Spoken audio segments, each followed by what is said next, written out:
Salut les disciples de la boxe, c'est Jean-Charles, accompagné de Vincent. Salut Vincent. Salut JC, salut les disciples. Alors, on se retrouve pour une vidéo avant combat. Donc, j'essaye d'être régulier là depuis quelques temps, où à chaque fois qu'il y a un combat le week-end, je vous fais un petit débrief de ce que je pense de chaque boxeur.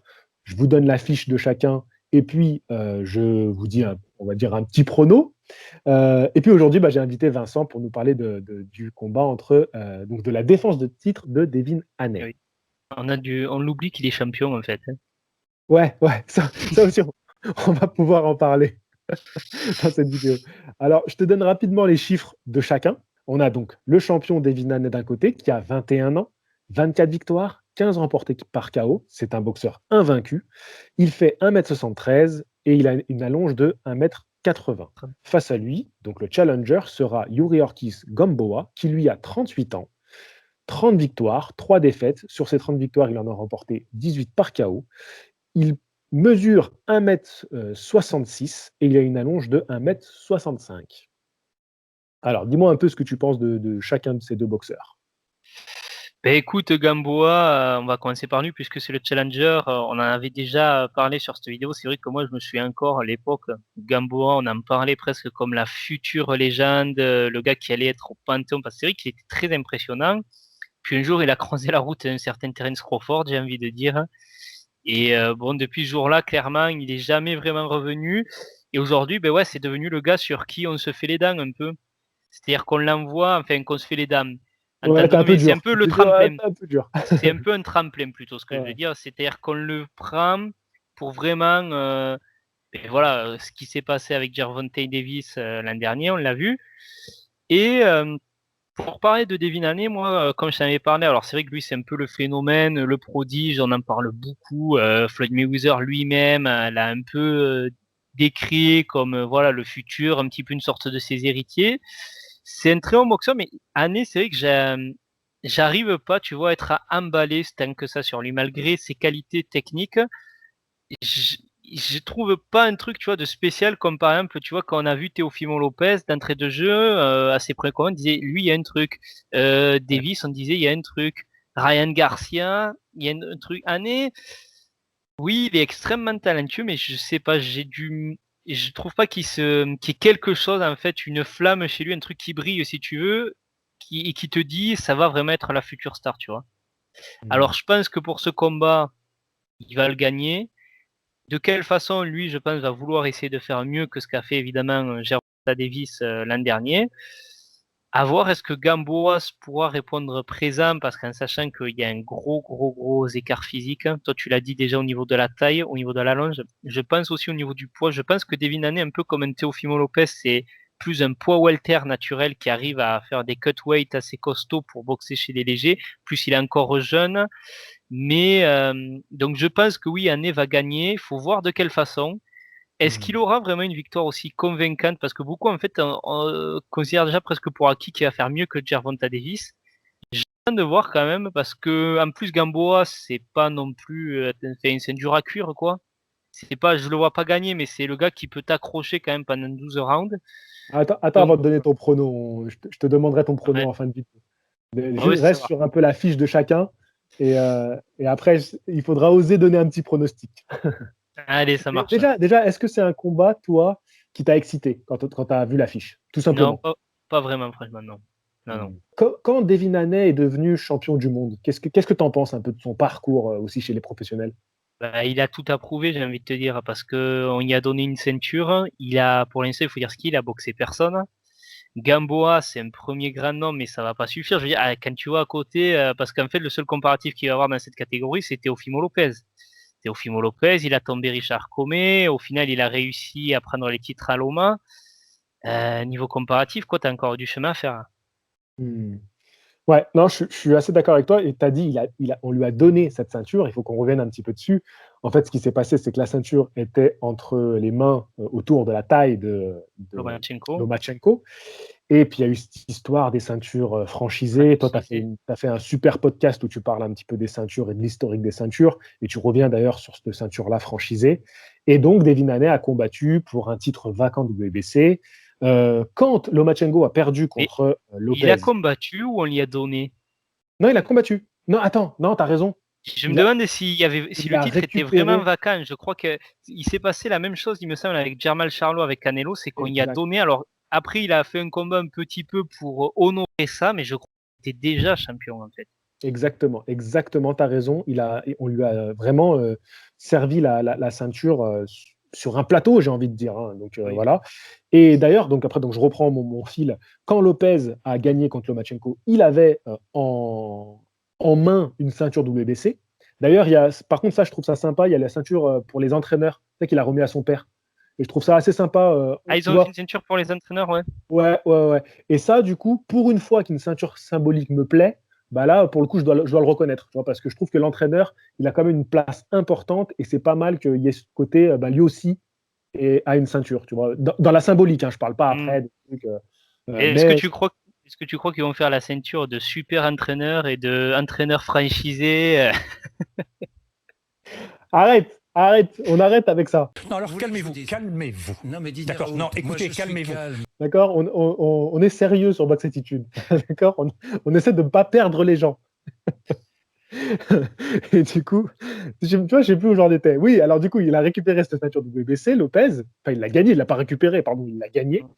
Et on a dit, c'est le champion unifié totalement de la catégorie. Et Devin Haney a réagi sur les réseaux en disant, Oui, non, le champion. c'est moi, ouais.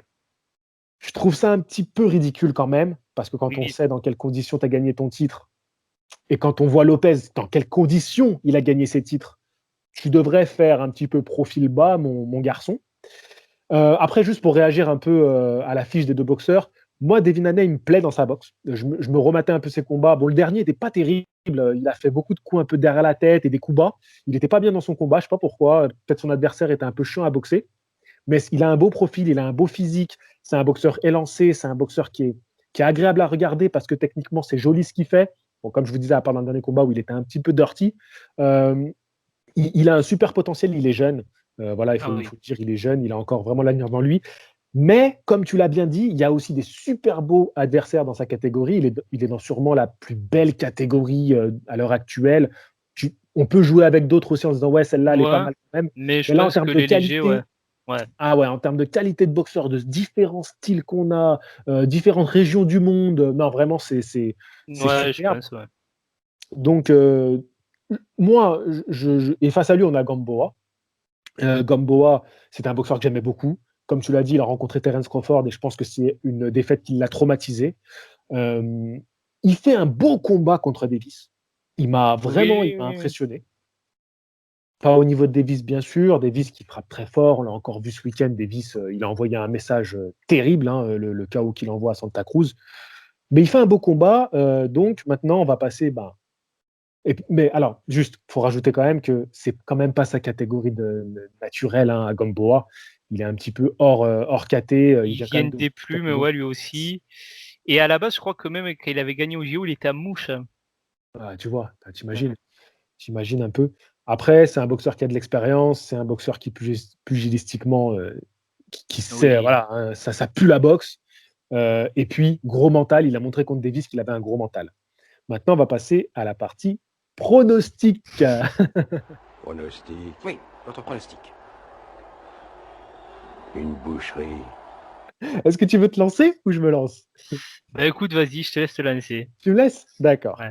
Alors, cette affiche-là me fait penser un petit peu à l'affiche entre Nonito Donner et Nordin Oubaali.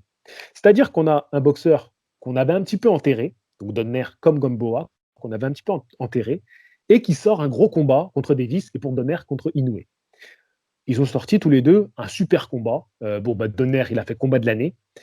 Et on pourrait se dire, ouais, bah attends, on peut dire qu'ils reviennent dans le game. Mais moi, ce que je pense très sincèrement, c'est que c'était un petit peu leur dernière cartouche. Et je ne vois pas Gamboa refaire la performance comme je ne vois pas Nonito Donner refaire la performance qu'il a faite contre Inoue et la refaire contre Nordin Oubaali. C'est un avis complètement personnel, mais j'ai quand même du mal à y croire. Je pense qu'il a fait un gros combat, mais il n'aura pas. Les tripes, il les aura, mais le physique, à un moment, ça devient difficile. Ça devient difficile et ça cède. Et on a pu voir un petit peu un Duopa qui était capable de sortir encore des beaux combats contre Big Baby Miller. Et on a vu que le physique, quand il arrive face à Tony Oka, il a été touché. Et puis là, ça craque. Ça craque, c'est malheureux, mais c'est comme ça. Mais moi, le physique, on peut pas faire ce qu'on veut avec. Il y a des limites. Hmm. Donc, je vois franchement Devin Haney le battre, mais vraiment, tu vois. Moi, j'ai pas trop de doutes sur une grosse victoire de Devin Haney, même si Gamboa, il va se montrer. Ce qui va être très dur pour Gamboa, c'est qu'il est face à un adversaire qui va être très grand, lourd par rapport à lui. Et ouais. Une allonge beaucoup plus grande que la sienne. C'est 1m80 d'allonge face à 1m65. Oh les gars, ça va se voir sur le ring. Ça va se voir sur le ring. Puis même au niveau du poids, j'attends de voir. Je pense qu'il va être assez balèze Haney. Donc moi, je pense que, et même si la victoire est plus rapide que celle contre Davis, moi, ça ne veut pas dire qu'un combat contre Davis, ça veut dire que c'est lui qui va gagner comme ça. Non, il ne faut pas faire de comparatif. Mais en tout cas, quand on prend ce combat-là, dans les conditions actuelles, Devin Haney, c'est son retour. C'est un mec qui, hors du ring, est dans des très bonnes conditions d'entraînement, de ce qu'on peut en voir. En côtoyant Floyd Mayweather notamment, ça a l'air d'être carré, sa team, les conditions, voilà, tout ça, vraiment impeccable, une super discipline. Ça va faire mal. Donc moi, je vois un KO avant les 6. D'accord. Ouais. Moi, je te dirais plus une victoire par arrêt de l'arbitre que je verrais dans le 7e et 8e round. Tu sais, je vois pas en fait, je vois pas Gamboa aller forcément au tapis. Tu sais, je le vois plus se faire déborder, en prendre plein la tête, avoir le visage marqué, qu'au bout d'un moment, l'arbitre dise allez, c'est bon, on arrête. Je vois plus cette physionomie-là. D'accord. Je pense que ouais, Davis peut peut-être un peu l'emmerder parce que Haney, si tu regardes, je pense qu'il a pas encore assez d'expérience pour avoir vu des roublards aussi un peu sur le ring. C'est vrai. Et tu sais, il peut lui faire un petit peu au vice et tout, il peut l'emmerder un petit peu. Donc ouais, moi je verrais bien une victoire par arrêt. Ouais, allez, je vais dire 8e round, ouais. Ouais, t'as pas tort. Après, la boxe de Gamboa, c'est un peu cette boxe à la cubaine qui est mobile, qui est en contre. C'est pas. En fait, ce que je veux dire, c'est que je pense que vraiment pour emmerder Haney, quand tu es plus petit comme ça, il faudrait un rouleau compresseur, un mec Oui, qui c'est vrai. marche dessus, qui vient le coller, qui le travaille à l'intérieur. C'est pas vraiment la boxe de Gamboa. C'est pour ça que je suis pas trop inquiété.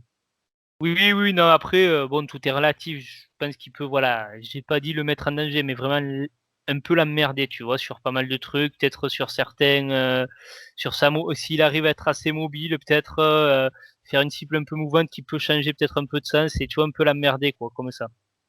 Ouais, non, mais après, moi, c'est ce que je souhaite. Moi, je pense que maintenant, on commence à me connaître. J'aime bien les surprises. Moi, si Gamboa, il met au tapis Haney, je Ah vais ouais, sauter devant énorme. ma télé. Je vais sauter devant ma télé. Ouais. Puis quelque part, tu sais, ça serait beau parce que, enfin, surtout pour ceux qui ont connu Gamboa à l'époque, on en parlait un peu, ben, comme le phénomène, ça serait un peu sa revanche, tu sais. Parce que la belle Ah oui. carrière qu'on lui prédisait qu'il a pas eu, ça serait un peu le dernier coup d'éclat, la revanche, ça serait sympa, ouais. Mais j'y Ah, non, crois non. pas. Donc, bon, allez, sur ce, je vous dis à la prochaine. Fighting!